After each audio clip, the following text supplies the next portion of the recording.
Hello students. आज हम बात करते हैं फिजिक्स सेकंड के चैप्टर की। इसके अंदर हम पढ़ेंगे किसको? एटम को, परमाणु को।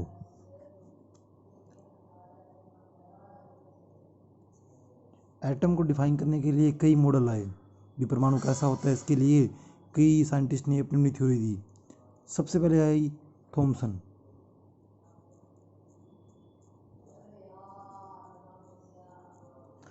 थॉमसन मॉडल ने क्या कहा था?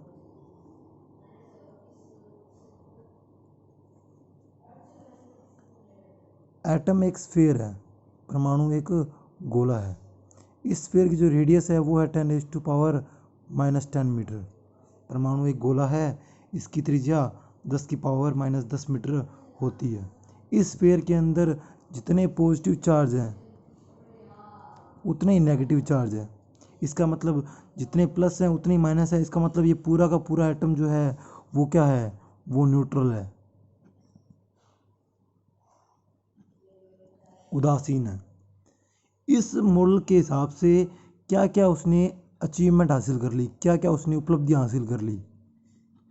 अचीवमेंट्स देखते हैं इस मॉडल की। इस मॉडल की फर्स्ट अचीवमेंट तो ये है कि इसने क्या डिफाइन कर दिया? इसने स्थायित्व की व्याख्या कर दी, स्टेबिलिटी डिफाइन कर दी। स्टेबिलिटी कैसे डिफाइन कर दी, स्थायित्व की व्याख्या कैसे होगी? क्योंकि उसने बोल दिया कि प्लस और माइनस इक्वल है, इसका मतलब न्यूट्रल है, और जो चीज़ न्यूट्रल है इसका मतलब वो स्टेबल है। दूसरा इसने एक्सप्लेनेशन कर दी किसकी? प्रकाश विद्युत प्रभाव की।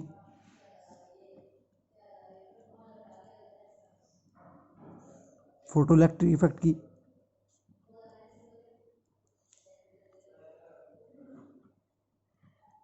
फोटो इलेक्ट्रिक इफेक्ट का मतलब क्या हो गया? प्रकाश विद्युत प्रभाव का मतलब ये हो गया जैसे आप किसी धातु के ऊपर प्रकाश गिराओ और उसमें से इलेक्ट्रॉनों का क्या हो जाए? प्रवाह स्टार्ट हो जाए। फोटोन गिराने पर इलेक्ट्रॉन यानी करंट फ्लो होने लग जाए, ऐसे इफेक्ट को बोलते हैं फोटो इलेक्ट्रिक इफेक्ट। ये हमारा पूरा चैप्टर भी है, इसको हम डिटेल में पढ़ेंगे। नेक्स्ट डिफाइन कर दिया तपायनिक उत्सर्जन, थर्मल रेडिएशन।